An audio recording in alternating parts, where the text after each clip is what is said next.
Laurent Tovist. Oui, merci Monsieur le Président. Le bilan de ces 3 premières années fait apparaître, selon nous, une situation contrastée. En effet, l'accès au logement des ménages en difficulté s'est amélioré, avec notamment un objectif de production de logements très sociaux atteint à 81%.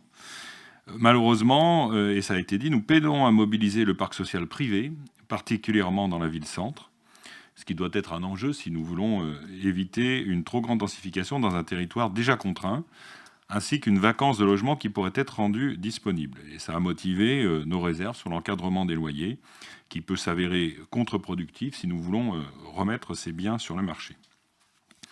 Les objectifs de production de logements sont eux aussi dépassés, avec un rythme à la hausse avant la crise sanitaire, mais là, il faudra être prudent, parce qu'effectivement, j'écoutais hier les chiffres de prévision, il y a eu un ralentissement quand même net. Mais cette production est portée d'abord par la construction neuve. Or, dans beaucoup de communes, nous avons aussi un enjeu de réhabilitation dans un bâti parfois fortement dégradé. C'est un objectif que nous devons poursuivre, à la fois pour réduire notre consommation de l'espace et nos dépenses énergétiques. Nous appelons à ce titre à amplifier le dispositif d'accompagnement des copropriétés dégradées et d'intervention dans les centres anciens qui donnent de bons résultats.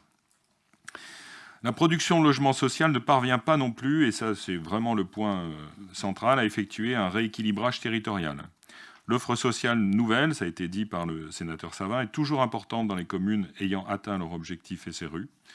Nous devons donc revoir nos dispositifs et mieux accompagner les communes vers ce nécessaire effort de solidarité pour éviter les trop fortes concentrations de logement social qui créent des zones de non-mixité.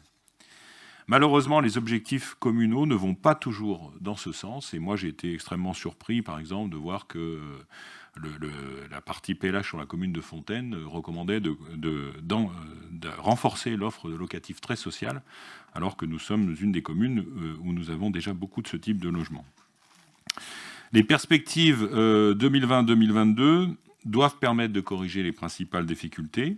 Nous inquiétons toutefois quant à l'atteinte des objectifs, je crois que ça a été souligné par d'autres élus, alors que de nombreuses communes doivent faire face aux risques naturels, et en particulier, là encore je pense à la situation de notre commune, identifiée dans le PPRI, le sénateur Savin parlait des difficultés, nous c'est ainsi plus de 200 logements là, qui sont bloqués. Voilà. Nous appelons donc, mais je sais que la métropole est à un autre côté, nous appelons donc la métropole à une action volontariste, pour aider les maires afin que les nécessaires mesures de prévention n'empêchent pas notre territoire de se reconstruire sur lui-même, en améliorant notamment notre résilience face aux risques. Certaines communes voient aussi leurs efforts amoindris par la difficulté à mobiliser les bailleurs sociaux sur des petits programmes, et notamment dans les opérations dans le diffus, ça a été dit déjà également. Or, ces opérations sont nécessaires dans les communes à forte dominante pavillonnaire, car elles doivent faire face à un accroissement des divisions parcellaires qui dégradent de fait le pourcentage de logements sociaux. Les recours judiciaires, effectivement, s'ils sont un droit incontestable, ne doivent pas non plus se transformer en moyen de retarder, voire de décourager les programmes. Et là, il est essentiel que nous ayons une action auprès du tribunal administratif pour permettre que les dossiers soient traités rapidement. Enfin, nous regrettons que le PLH ne s'inscrive pas dans une vision plus globale, car si nous devons accroître notre production de logements, nous devons aussi assurer un équilibre territorial, respecter les identités locales, préserver nos espaces naturels, maintenir des espaces agricoles productifs en cœur d'agglomération, permettre le développement des commerces et des services, trouver de nouveaux espaces pour l'activité économique et industrielle. C'est donc bien un tout auquel, en tant qu'élus, nous sommes confrontés.